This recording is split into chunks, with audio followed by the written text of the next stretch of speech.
आपण तूळ राशीचं एप्रिल महिन्याचं भविष्य बघूया। आता तूळ राशीला शुक्राची रास ही पहिली गोष्ट। शुक्र मेष राशीमध्ये म्हणजे सप्तमात, म्हणजे अतिशय उत्तम काळ आहे तुम्हाला।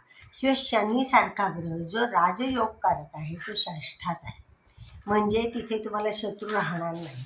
जे काय इथून पूर्वी जे शत्रू झाले असतील ते सुद्धा नामोहरम येतील। पण षष्ठामध्ये एवढं कोंडाळ आहे। शिवाय रवी, शनी, नेपच्यून यासारखे ग्रह, मंगळ यासारखे ग्रह षष्ठात आहे, म्हणजे तुम्हाला स्पर्धा परीक्षा किंवा कुठल्या महत्त्वाच्या ठिकाणी तुम्हाला यश मिळणार।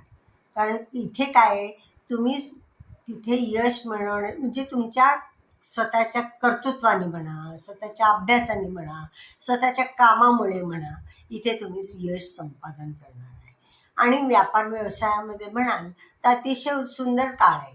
इथून पार्टनरमुळे तुम्हाला चांगले फायदे मिळतील। पार्टनरच्या चातुर्यामुळेही तुम्हाला काही गोष्टी आपोआप मिळणार आहे। जसं जरी शुक्राचं काम काय आहे, गोड बोलून काम करून घेणे, चांगले काम करून घेणे, नीट नेटकं व्यवस्थित हे काम करून घेण्याची पद्धत ही शुक्राची आहे। तर ते सगळ्या तुमच्या बाबतीत होईल आणि आर्थिक फायदे हे अतिशय चांगले होतील, उत्तम होतील। शिवाय गुरु भाग्यात आहे, म्हणजे तुमचं व्यक्तिमत्व चांगलं असणार आहे। म्हणजे स्वतः व्यक्तिमत्वासाठी तुम्ही स्वतः प्रगती करण्यासाठी स्वतःचं बुद्धी आणि ज्ञान हे तुम्ही वाढवणार आहात। ते वाढवल्यामुळे तुमची निश्चितच व्यवसायामध्ये प्रगती होणार आहे। दुसरी गोष्ट म्हणजे की तुमचं जे काम करणार आहे हे स्वतःचं कामासाठी तुम्ही गती देणार आहात, योग्य प्रकारे तुम्ही गती देणार आहात। त्यामुळे तिथे तुम्हाला कामात प्रगती तिथे होण्यासाठी दिसते। आणि तुम्हाला काय स्वतःसाठी शिक्षण, संततीचं शिक्षण अतिशय उत्तम होणार आहे। संततीसाठी जे प्रयत्न करणार आहात ते यशस्वीच होणार आहे। जे तुम्हाला जर फॉरेनमध्ये काही प्रयत्न करायचे स्वतःसाठी, संततीसाठी, ते निश्चित यशस्वी होणार आहे।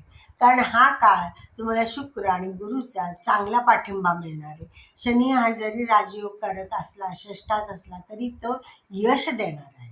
स्ट्रगल करून त्याच्यातनं यश खेचून आणण्यासाठी हे ग्रह तुम्हाला अतिशय उत्तम राहणार आहे आणि तुमचे स्वतःचे प्रयत्न होणार आहेत।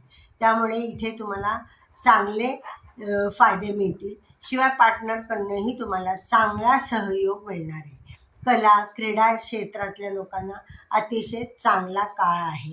तुमची उत्तम प्रगती होऊन संधी पण तुम्हाला चांगल्या मिळणार आहे।